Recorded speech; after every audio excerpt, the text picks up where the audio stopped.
Old Man here, and I'm at Grandfather Vineyard Winery here in Banner Elk, North Carolina. This winery was pretty devastated and damaged pretty heavily by Hurricane Helene. That story is coming right up.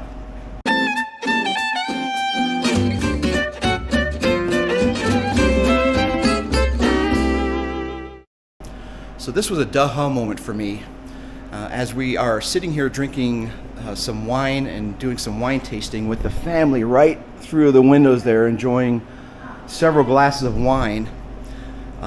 They said to me several times that you need to do a video of this vineyard and promote it on your channel. And I hemmed and hawed for like 2 minutes and then realized that, that's a darn good idea. And I spoke with the owners or the people that work here, and they said, oh, we'd love to have the promotion. Shoot away with your video. So here we are. Let's get right to it. If you get the opportunity to come down here, it is absolutely beautiful what they've done with the rebuild. And we'll get a little bit more information on that. But just to give you a quick view of what's going on here, tons of seating all around. They got food trucks in here. We happen to be in the middle of the afternoon on a Friday, so there's not a lot of traffic yet. But we've got mountains up there, beautiful. This is the vineyard. Maybe we'll get some statistics on the vineyard here, how many acres they're on. We've got a tasting room. This is a beautiful building here. It's front half is the tasting room. They've got these tents set up. I don't know if they're permanent. Looks like the pavilion here is permanent, but they're cordoned off with the plastic, and they got plenty of heat on the inside. Same with this tent. And wait till you see the back here. So this is going to look really nice once they get rocking and rolling and start to rebuild everything that they've gone through here over the last couple of months. Let's go back inside, shall we? All right. So I'm here with Anna and Emily, who work here at the vineyards, and they're going to give me the rundown of what happened maybe a little bit during the storm and what has happened post-storm. And then I believe I'm going to get a tour from another gentleman. Don't know his name. What's his name? Will. We're going to get a tour from Will of the reconstruction efforts and building efforts of what's going on. As I showed you earlier, there's a lot of destruction. The main bridge coming into the parking lot was destroyed, so they have the temporary parking lot and the walk bridge. Looks like they built that bridge out of container, I believe, right? It looks like the storage container, the kind you find on a railway or a back of a truck. Anna and Emily. Yes. So the storm came through like on a Thursday or Friday, right? It did, so, yes, yeah. 12 hours before that, you're getting all the alerts, I'm sure. Walk me through what led up to when you had to evacuate, what's going on. So just start there. I mean, I don't think anyone in this area, for starters, knew how bad it was going to be. We do get a lot of rain here, so we just kind of thought it was just another rainstorm coming in. So we were operating as normal Thursday, and Thursday night is when things started to get really bad. Our owners and our managers actually live in the houses that back up to the property. Oh, wow, okay. And so they were here during the storm, during all of it. At one point, our manager, the rain had kind of stopped for a little bit, so she walked over to the tasting room just to check on everything. And sorry. Nope, we have customers. All right, a little bit of editing there. We had to step outside. They were getting customers in. We don't want to disrupt their business. So Anna and Emily, I can't believe I'm getting those names right, and they're going to continue the interview here of what had happened prior to the storm hitting. We've moved locations, and we are now standing outside right in front of where our bridge used to be. This is how everyone accessed the tasting room, which is totally gone now. This is on the Watauga River. We are waterfront to the Watauga River, so it's really beautiful during the summertime. So that's the main road you used to come in. You got the gate there. Yeah. Close it at closing, I would assume. That's the original gate, right? That wasn't damaged? That's the original gate. That is what is left of the concrete pillars. The rest of them literally got washed downstream. I mean, at one point our manager came outside to kind of check on everything. And, she said that she could literally just see the concrete just being forced downstream, and this whole area that we're standing in right now just looked like a river. I mean, it was all completely flooded. We had porta-johns were totally gone. We have a really pretty riverside seating over by those rocks. That was totally destroyed. So did the flood, so again, up in Chimney Rock, the flood actually carved out a new path for the river. Did that happen here? Is this all new, or was it kind of looked like this before? It definitely looked like this before. I mean, the rivers have changed a lot up here. It definitely widened it a lot. Okay. Like the bridge probably came another, I mean, it definitely added, how much feet would you say? That's a Will question. Okay. He's good with that stuff. But the water did come up here though, right? Oh yeah, I mean, this whole area was covered in water, like up to our vines. The bridge actually. Oh, really? Up there too? Yeah. Holy cow. The days after, we actually were finding fish in the parking lot. Fish in the parking lot? Yeah. That's crazy. Yes.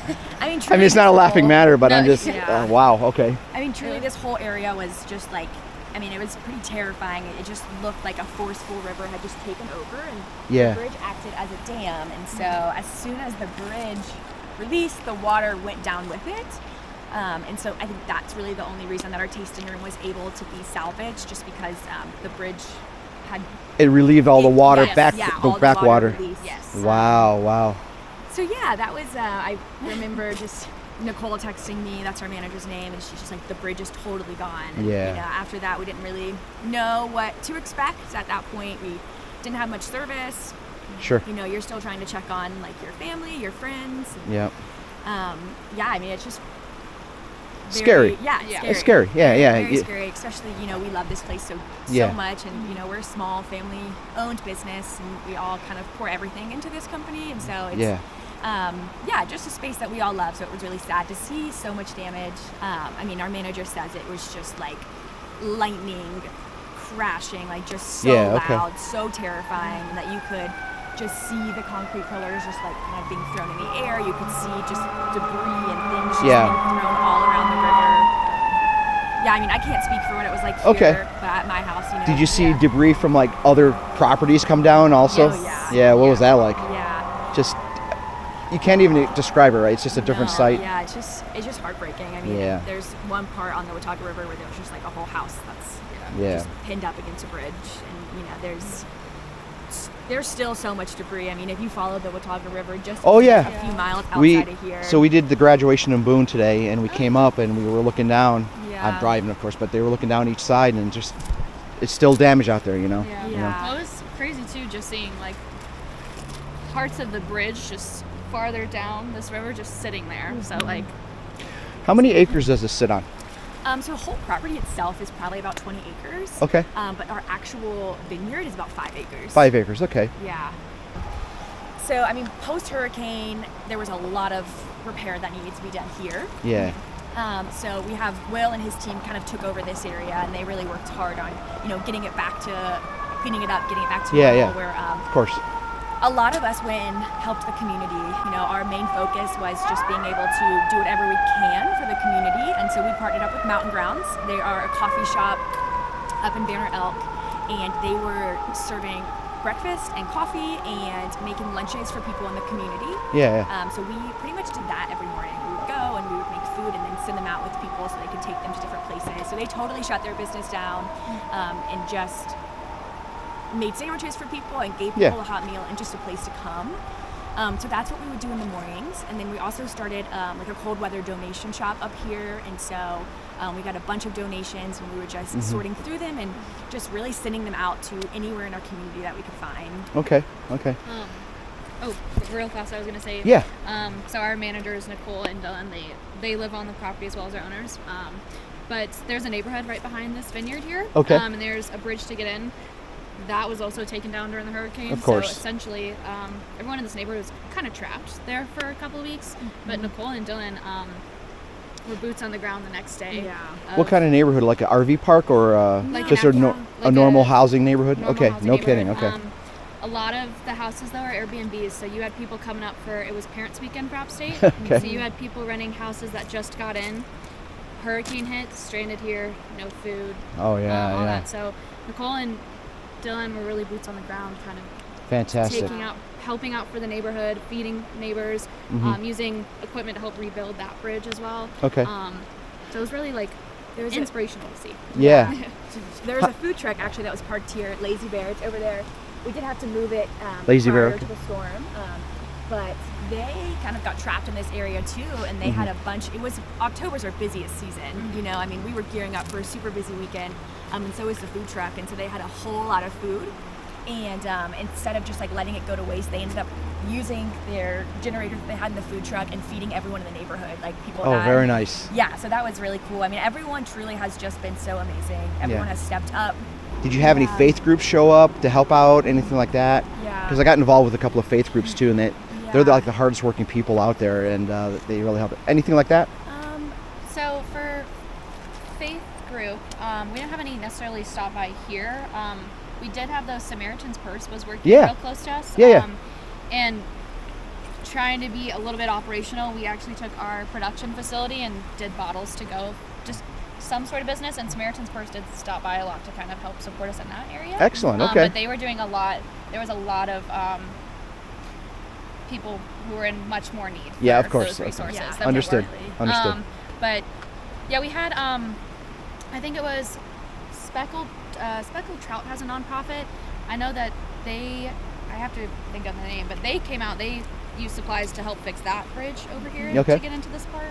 Okay. And then from there, I think we had, forget what construction did here. Yeah, I mean, I think, our workers, they really worked hard to get this area so it looks a little bit more presentable than when it first of course. happened. But I feel like so much of our efforts were pushed outwards that now that we're a few months in, now we're kind of starting to try to figure out what's next for us, and how we're going to rebuild the bridge and what that looks like for the business. And we've really tried to be operational during this time by like doing online orders, by just trying to make money to pay for the bridge. So we're just honestly just relying on our customers. So Nicole also brings up a good, she always likes to say, when you come support one local business, you're in turn helping a lot of other local businesses. Oh, no doubt. No doubt. Like for reference, like we sell a lot of local business around here. They're like merchandise or food, which in turn helps us stay in business, help them stay in business. I think she always uses the example of like when you go to a local coffee shop and you get a coffee, they're probably using local coffee grounds coming from. I understand where you're coming from on that. Yeah. All right, we've got a few new members to the crew here today that are going to be speaking on behalf of Grandfather Vineyards and Winery. I've got Waylon here to my left, far left, and I've got Will here. And apparently Will's a man when it comes to telling us everything about Reconstruction efforts. He could probably give us some more insight in addition to what Emily and Anna gave us, as far as what has gone on pre-Hurricane Helene, during Hurricane Helene, and post-Hurricane Helene. So take me through, so the hurricane came through on a Thursday, basically, and Thursday into Friday and so forth.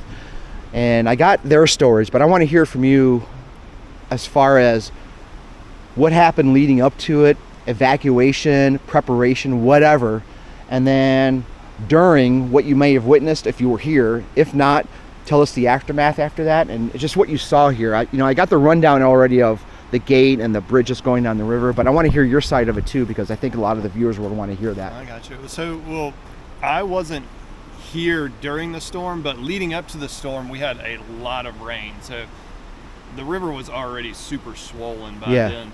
And then once the hurricane came in, apparently the water was up to the river bank, like right at the edge. So like right over here? Yeah. And so that's like 15 feet, right? 20 feet down? 15 maybe? 15-ish, yeah. Yeah, 15 feet, okay. Yeah, so it was up here, and then we had several trees come down, which I'm sure you heard about, and that's really what ended up taking the bridge out. I'm not sure where the trees came from. They just fell off the edge of the of the bank, and it could have been over there where those rocks are now, because the bank, the river was really narrow initially, and so the water coming up made this really wide. Like, it was nowhere near this wide. So these rocks that you see here are new. Yeah, all that's new. Yeah, that's all crazy. That is new. And some of those rocks were probably washed down from up in the mountain too, right? Yeah. Okay. Sure. Okay. And so it was a cluster of trees. It was like 3 trees with one giant root ball that ended up laying up next to the bridge and pushing it over. Okay. So it wasn't so much just the water, but a combination of water and debris Gotcha. taking the bridge out. Gotcha. Wow. Okay. That's crazy. So now you've got, it actually doesn't look too bad with it exposed like that, because you get that Rocky Mountain kind of, you know, river thing. And look how clear that water is. It's beautiful. I mean, other than you having to clean up pallets and a few other things, right? Yeah. But then, so after the storm, it was pretty much just clean up and get trees out of the way. And it was really hard to travel for a long time out where I live, which is in Zionville, about 25 miles from here. 25-minute drive. I could go about 5 minutes from my house before I had to turn around. There were washouts in the road. There were landslides blocking the road. So you couldn't really go much of anywhere. Okay. And has that area kind of been repaired, other than some trees down, or is it pretty good shape? It's been repaired, and from what I can see now, down in the valleys where there's not a main road, probably not so much. Gotcha. Okay. Tell me about this makeshift bridge that you made look like out of a container or a flatbed or something. So that's pretty cool. Yeah, that came from the shipping industry. So I think it was either used to load cars on the ferries or load material on the ships.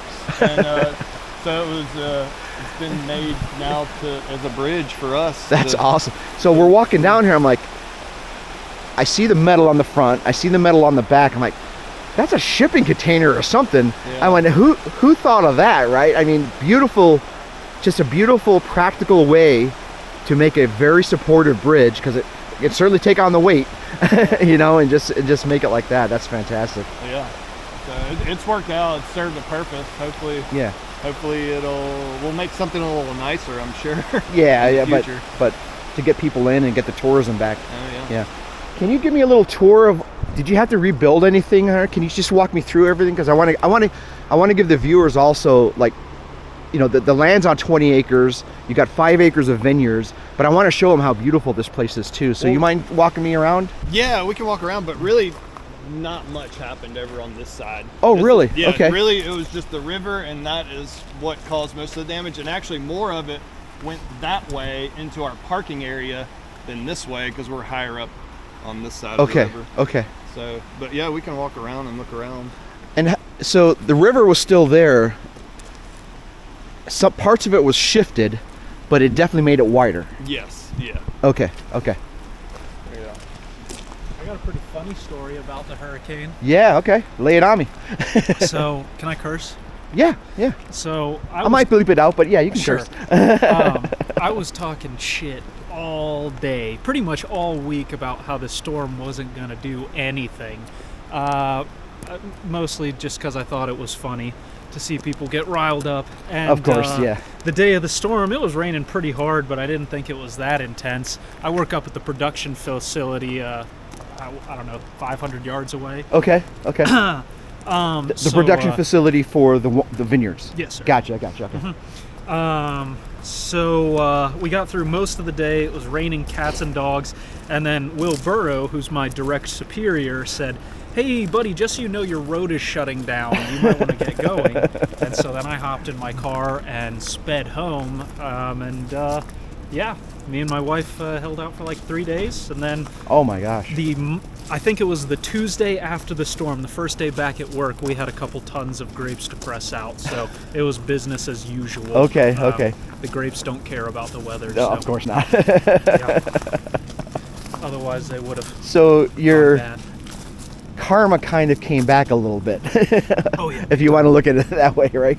Yeah. I don't know much about And it just goes up to like 4 or 5 tiers up, right? Is that about it? Up to the top where the 1, 2, 3, 4. I mean, there's actually more up in the trees that we haven't planted anything up there, but they planned it out for the vines to go all the way to that ridge. Okay. Right. And we can walk down, like, we actually rebuilt this lower. I saw that, well, you can tell by the new wood. Yeah. So this actually got all washed out. We had 2 gazebos, and they were like those cedar ones down there. Yeah. We had 2 right in here.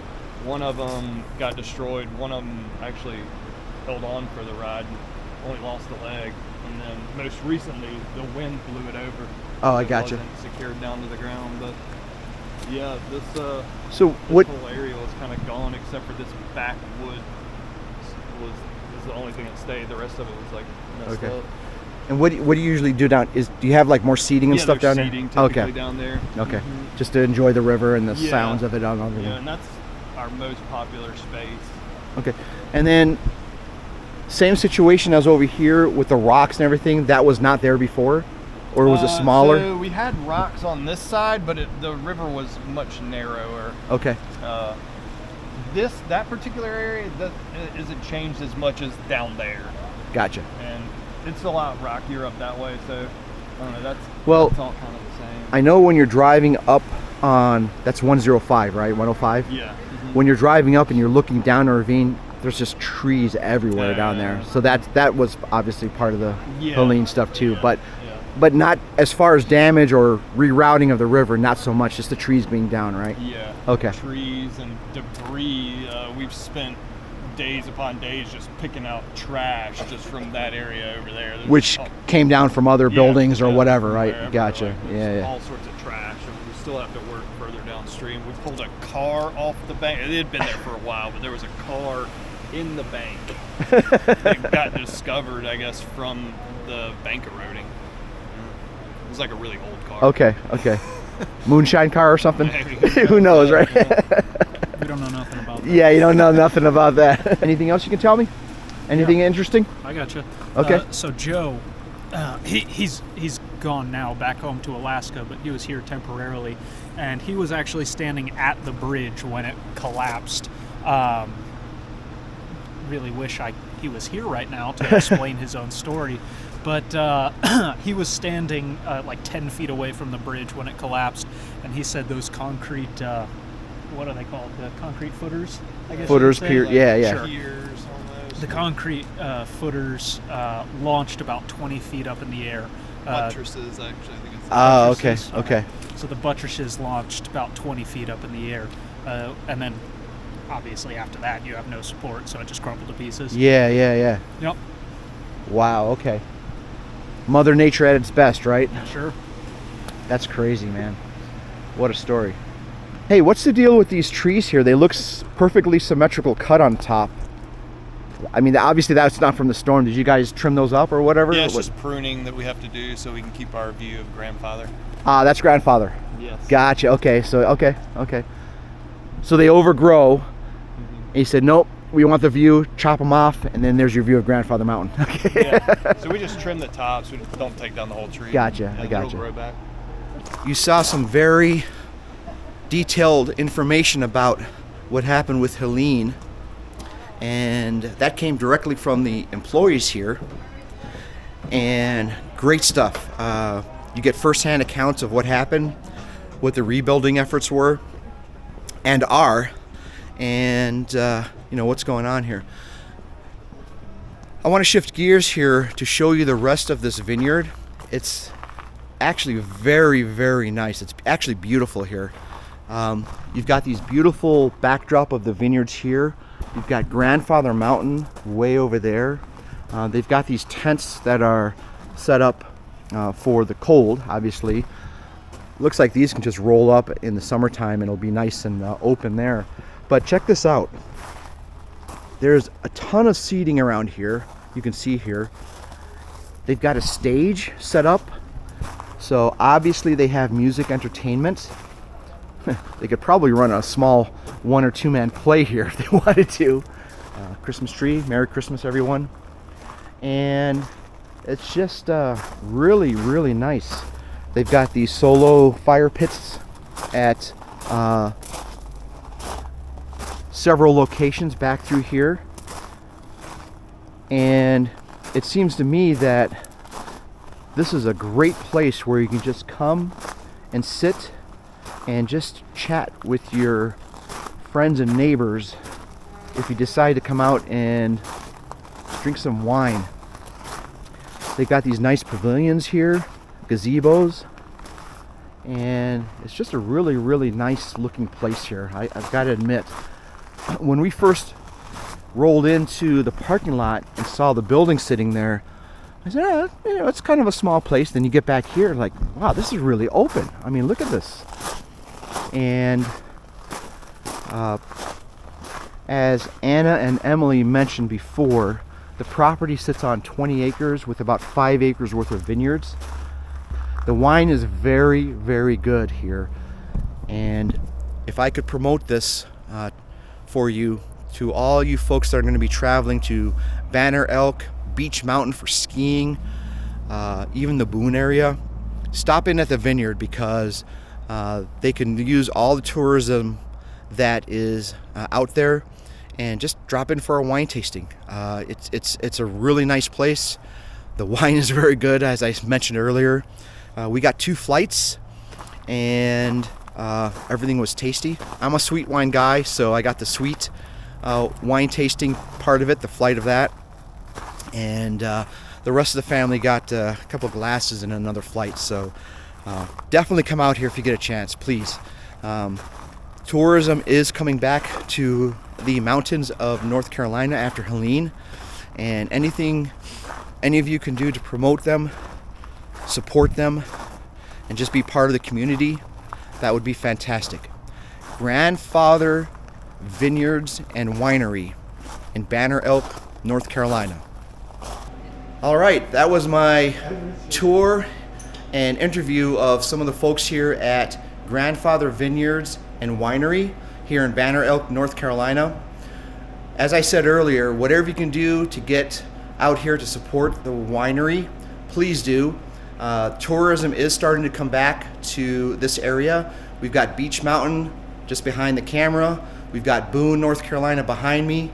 And right in the middle of that is this vineyard and winery. And the wine is very, very good. Like I said earlier, I had a couple of flights and a couple of glasses with the family, and fantastic. So whatever you can do, please support Western North Carolina, and we will see you at the next video.